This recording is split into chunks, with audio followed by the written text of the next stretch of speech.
Olá, hoje eu gostaria de falar um pouquinho sobre o livro que acabou de chegar para mim. É sempre um momento muito especial poder tocar no livro, algo que por muito tempo permanece como uma grande abstração de ideias e um projeto que pode ou não se concretizar enquanto publicação. Então é um momento único de realização poder de fato segurar no volume quando ele chega. Esse livro é para uma comunidade de pessoas que trabalha com direito comparado, em especial pessoas na área do direito comercial internacional, com uma certa interseção com o direito internacional privado. A gente aborda esse instrumento aqui, que é o UCP, como caso de análise para testar a efetividade de instrumentos de soft law.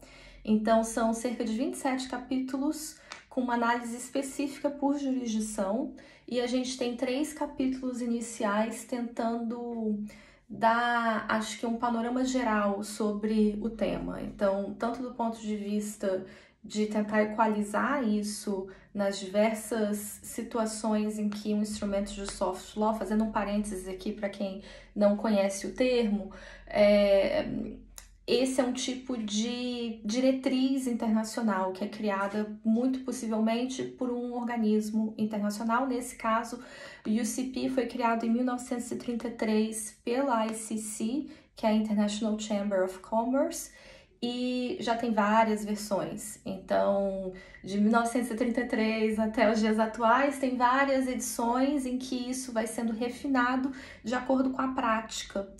E a gente avalia essa prática à luz dos casos concretos nas diversas jurisdições. Então, a gente tentou coletar no início, a pesquisa foi bem grande, abrangeu mais de 40 jurisdições, se eu não me engano, umas 44 jurisdições, e no final das contas a gente decidiu publicar só 27. Os objetivos eram entender mais sobre o desafio de integrar um instrumento internacional junto às leis de cada país e o que se entende como prática de interpretação. Então, não necessariamente essas diretrizes elas estão incorporadas por escrito, como se fosse no Código Civil ou no Código Comercial, mas é no que os juízes fazem no dia a dia. Então, como eles vão decidir os casos, ou também em arbitragem, os árbitros vão tentar ler determinado tipo de problema. Dentro da área, então acho que é importante eu explicar que o UCP ele lida com crédito documentário, então cartas de crédito, e eu acho que é importante explicar talvez o que sejam cartas de crédito. Aqui a gente fez um esqueminha, deixa eu ver se eu consigo encontrar, que não é simples de entender, mas a gente tentou simplificar. É um esqueminha de como que se dá a relação jurídica, não sei se dá para ler, a relação jurídica, se a gente pensa numa compra e venda internacional e você precisa pagar a pessoa, mas você não conhece, vamos tratar aqui de empresas, né? Você não sabe isso, então você precisa colocar em contexto. Acho que a data em que esse instrumento foi publicado, 1933, em que não se tinha os mesmos meios de comunicação e facilidade que a gente tem hoje em dia, e mesmo grandes empresas tinham dificuldade. Como que você transfere o dinheiro e confia que você vai receber o produto? E a carta de crédito é um instrumento que os bancos utilizam para, como se fosse, reter o dinheiro e poder liberar. Eles fazem essa garantia e liberam o dinheiro na hora certa. Então, o banco é o intermediário da relação e o pagamento ele vai ocorrer de forma segura entre partes que possivelmente ainda não têm uma relação de confiança, não se conhecem, não entende? Então, isso é uma carta de crédito. E isso pode ser regulado já no ordenamento jurídico, às vezes não, às vezes isso é feito pela prática bancária mesmo, só que problemas sempre podem ocorrer e aí o judiciário ou a esfera arbitral vai ter que lidar com esse tipo de problema que venha à tona. E o UCP, então, acho que um caso concreto, quando a gente, em especial os profissionais do direito internacional privado, a gente gosta de tentar analisar a aplicação de regras que são para além do ordenamento jurídico nacional, que são mais amplas ou com uma outra natureza do ponto de vista de formulação, né, que não é feita pelo legislativo de cada país, etc. Existem duas correntes. Existe a corrente de pessoas que são muito tradicionais, então um grupo que vai dizer, ai, não, isso é balela, isso nunca é aplicado, é muito bonito que existam esse tipo de documento, intenção, etc. Mas isso não é. E tem um outro lado da história de pessoas que pensam que também um instrumento de soft law é mágica. Nossa, agora que ele existe, resolve todos os problemas. Não necessariamente. Então, esse livro tenta mostrar o que é de fato que ocorre na prática dos países que a gente analisou e de uma perspectiva mais geral sobre a eficácia do instrumento. O que a gente conclui é que o UCP, enquanto produto transnacional, que tem sido testado e ajustado ao longo de quase 100 anos já, ele está arraigado de forma muito sutil na prática bancária e a gente se dá conta, às vezes, quando aparece um caso que mostra um juiz ou um árbitro citando o instrumento, mas na verdade as cláusulas bancárias elas já estão completamente ajustadas a esse parâmetro da ICC. Então, acho que foi uma boa descoberta para gente, porque às vezes no plano do direito nacional privado a gente não tem argumentos suficientes para dizer que soft law é uma boa escolha, um bom caminho para a produção de regras. E o UCP prova que, de fato, é algo que pode ser bem sucedido se a gente dá o tempo necessário para as regras florescerem e serem integradas.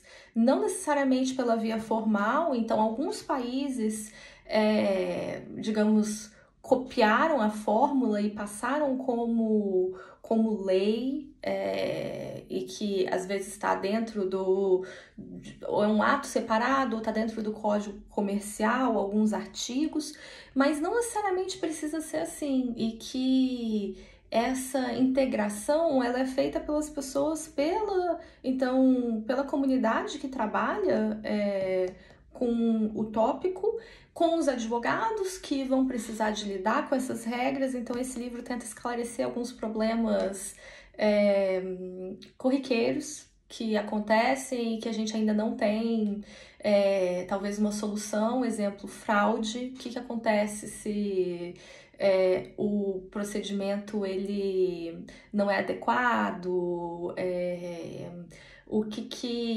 quais são as limitações ainda porque você não tem como regular tudo também.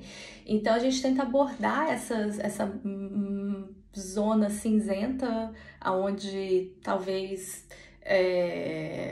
a prática ela se desenvolve de forma espontânea e aí depois a prática ela se reverte em formulação por escrito num documento de soft law.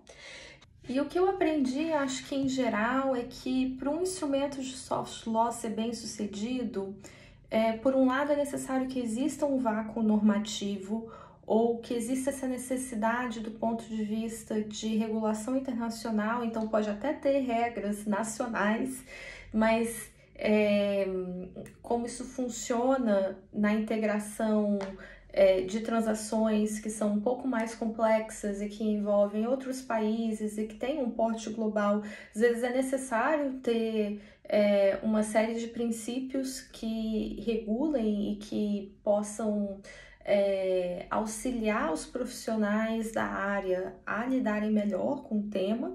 E por outro lado, é necessário que o instrumento seja muito bem adaptado às questões concretas que aparecem. Então, não adianta serem princípios muito gerais, porque isso não vai ter a relevância dentro do que seria a temática em que o instrumento visa, de fato, ser útil. No primeiro capítulo do livro, a gente tenta sistematizar, então, todas as conclusões práticas que a gente pôde descobrir com a pesquisa. Inclusive, como eu estou explicando isso aqui em português, possivelmente, né, vão ser advogados do Brasil que vão ter interesse, o capítulo 8 é escrito pela Lígia Maura Costa e é muito bem desenvolvido. Para quem trabalha na área, eu realmente recomendo a leitura. Então é isso. Eu adoraria que isso tivesse sido um relato de 2 minutos, mas não consegui ser breve, nem concisa. Desculpa. Se você escutou até aqui, se tiver alguma dúvida que você queira que eu esclareça, vou ficar muito feliz em poder tentar te explicar.